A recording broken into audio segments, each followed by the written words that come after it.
What's good, YouTube? It's your boy Quinn Wade Basketball Analysis coming to you with an NBA tribute and breakdown of the career of Tracy McGrady. First, we're going to run down his career stats: 19 points a game, 1 assist, 4 assists, 5 rebounds, 74 from the free throw, 33 from the three-point, and 43% from the field. He pretty much did it all. Franchise player, carried the Rockets and the Magic as much as he can, and changed their franchises when he was healthy.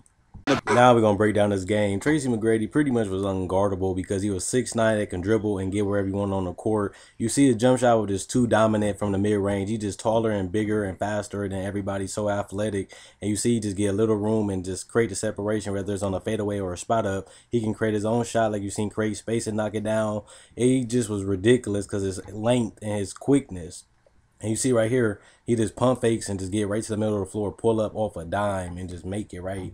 And then he does it again, even from the top of the key. You can see the whole floor. He just rises above him with the space, sees the basket, then aim it and shoot it. And here go another example in the post.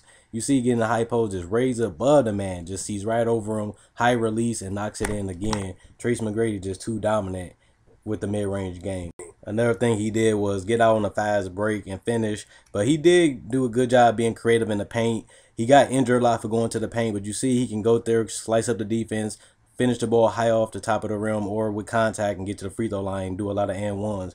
Another thing he did well was getting off on fast break, getting easy transition points, getting athletic finishes, dunks, alley-oops, finish with contact, and get out on fast break and get easy buckets. That's one of his things that gave him a lot of easy points in Orlando. And another thing he did, he didn't do it well, but he did it when he was hot. You knew he was knocking on that three-point shot, knocking it down, and it's impossible to stop him when he got that going. And sometimes they want him to settle for the three-point shot, but Tracy McGrady got to the point where he can get any shot he wants to on the court, and he pretty much proved that. And now we're going to talk about his career accomplishments. He was a 7-time NBA All-Star from 01 to 07, a second-team All-NBA first team 2002 and 2003, All-NBA second team 2001, 04, and 07, All-NBA third team 05 and 08, two-time NBA scoring champion and NBA most improved player of the year when he got his own franchise in Orlando. He became a dominant player. That's his career accomplishments. After never winning the NBA championship, I don't really have no success ending for him.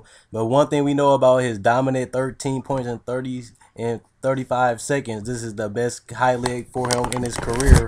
Sadly, he came close to winning the NBA championship in 2014 when the San Antonio Spurs was up 3-2 and up a couple points until Ray Allen hit the game-tying three. They would then go on to lose in overtime and lose the series. That would have been his crowning moment winning the NBA championship. Even though he never played a game for the Spurs, he still was one game away from winning that championship.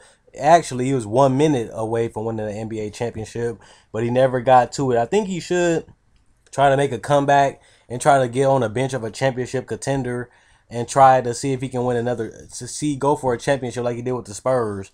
We know he can play. We know what he did in China, but he should accept being a role player on a good team because he's still only 35. He still got a lot to offer, and he was just a CBA All-Star in 2013. Also, he had a couple All-NBA first teams and a couple second teams and a couple third teams. That's pretty good for his career, including that he was a 7-time All-Star, and he won the most improved player, showing that he can be a franchise carrying player, having 2 NBA scoring titles, averaging over 30 points a game by himself, literally carrying Orlando Magic. Tracy McGrady shows that he is a potential first ballot Hall of Famer if they would give it to him, because he was injured a lot of his career and he never won a championship, but he did get to the NBA Finals with the Spurs.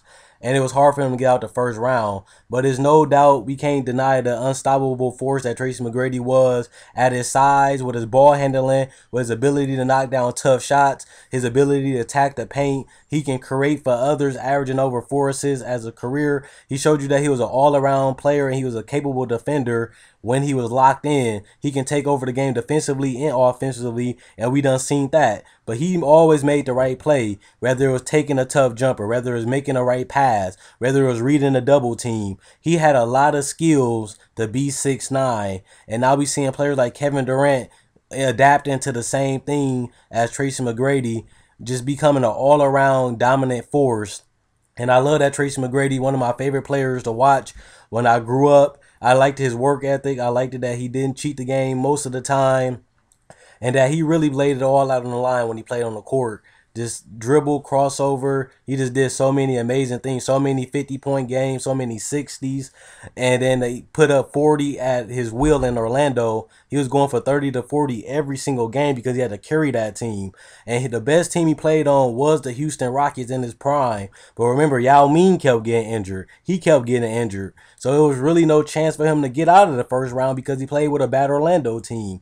Then he played with a bad Rockets team that always was injured and never could stay healthy. So Tracy McGrady never got a chance to really show that he was a champion. Like Kobe Bryant had healthy teams, and he had a superstar big man in Paul Gasol and Shaquille O'Neal. He had the right general manager and coaches. T-Mac just couldn't stay healthy, and the teams he around just the same with Grant Hill and with Yao Ming. His second best player always was not healthy, or he was not healthy. So it's a big woulda, coulda have been on Tracy McGrady's career. I wish he just would have won that championship in San Antonio, but it wasn't meant to happen for him because they ended up losing in an unfashionable way. But Tracy McGrady is one of the most dominant players of the 2000s. Kobe Bryant named him the hardest player to guard when he played against him because of his size and his ball handling ability. Look at this tough shot. How many people can get up in the air that quick, elevate, put the ball on a high release, and still knock it down? That show you how much skill he had at 6'9". It's impossible to guard this guy. And I'm glad I was able to do this video on him. He was one of my favorite players to watch. Unstoppable, unguardable, and just did so many things for the game.